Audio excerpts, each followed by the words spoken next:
Victoria's Black Swan Inn. Archaeological evidence suggests that Native American encampments were on the site of the Black Swan Inn, as early as 5500 BC, with some traces of a possible ritual sweat lodge, and a ceremonial burial grounds on the site where the current structure sits. The Mexican army crossed the border and invaded Texas in August 1842. General Adrian Wall, a French-Mexican leader, led the Mexicans to victory. They had not just greater manpower and powerful weaponry on their side, they were considerably superior and more trained than the soldiers Texas was attempting to assemble. Texas was on guard as Wall marched on.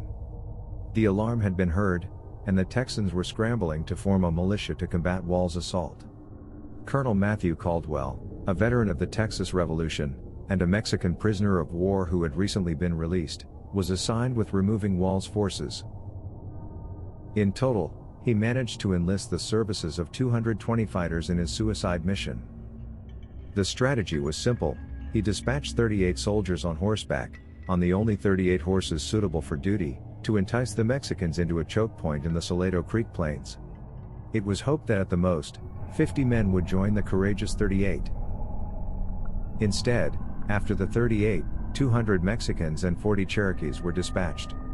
Wall personally led a legion of 300 soldiers after the spear point.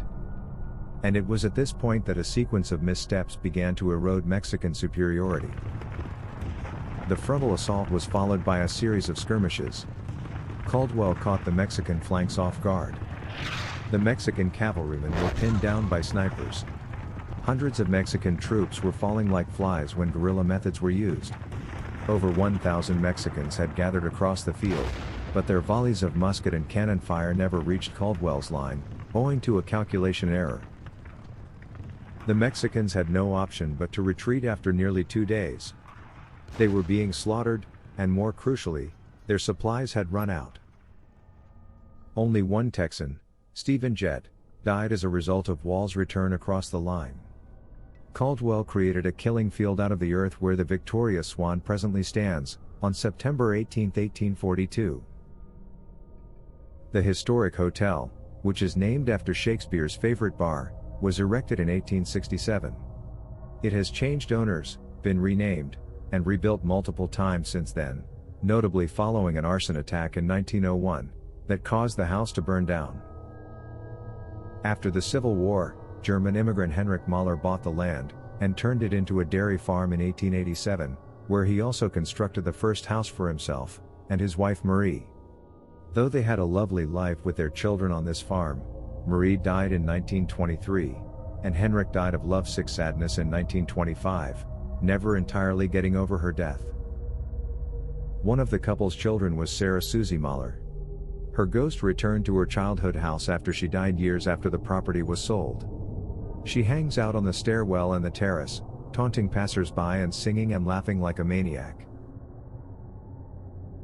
The property was renamed White Gables by the third family that purchased it.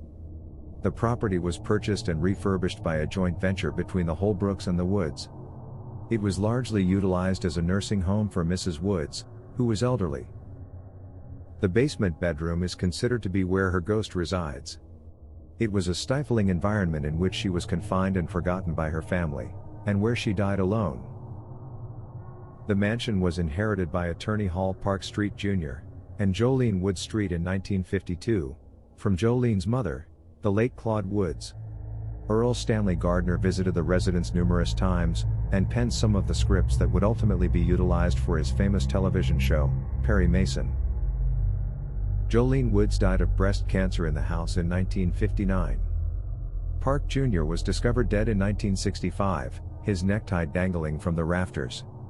His death was deemed a suicide despite the fact that his wrists were tied behind his back, and he was hung from a great height. While visiting the mansion, several of the world's most famous entertainers have had paranormal encounters, including George Strait, Jerry Jeff Walker, and Flaco Jimenez.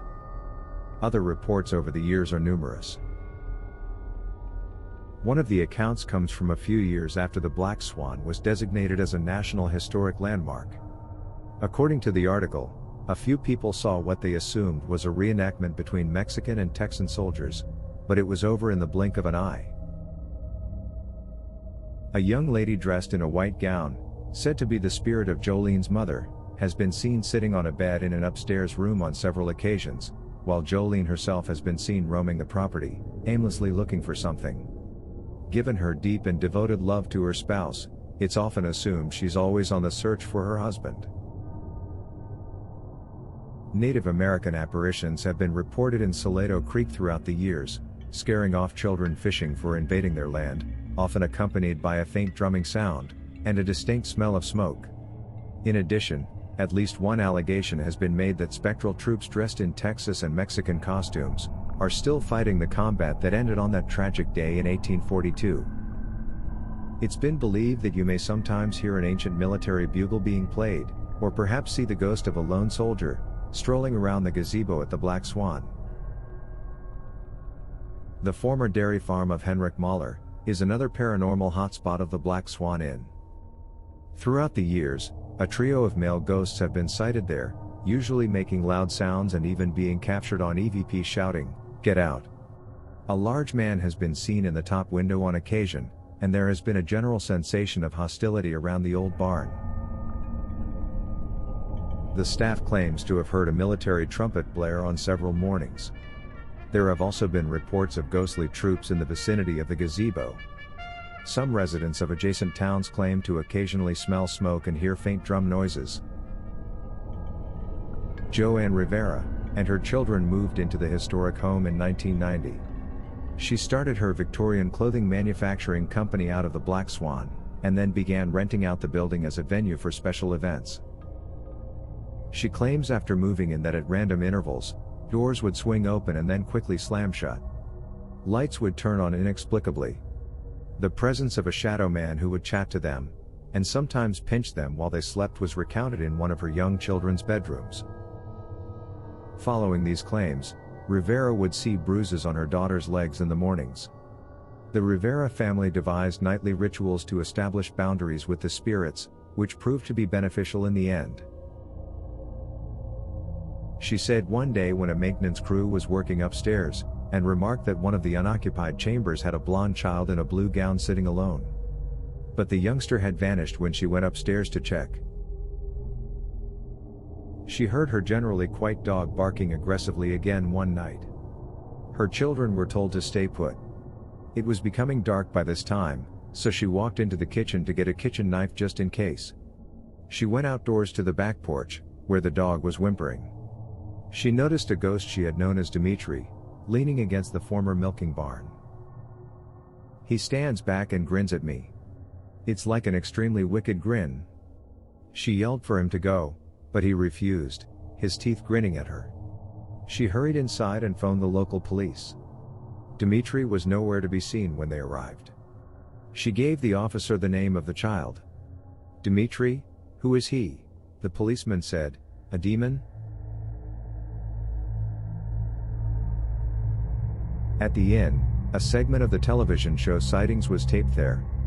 In 2013, the house was featured on the Travel Channel's TV show, Ghost Adventures. Today, the inn is available to rent for weddings and special events. They also offer ghost tours. We put the link below in case you want to visit. So what do you think of the Black Swan Inn? Let us know in the comments below, and as always, please like and subscribe.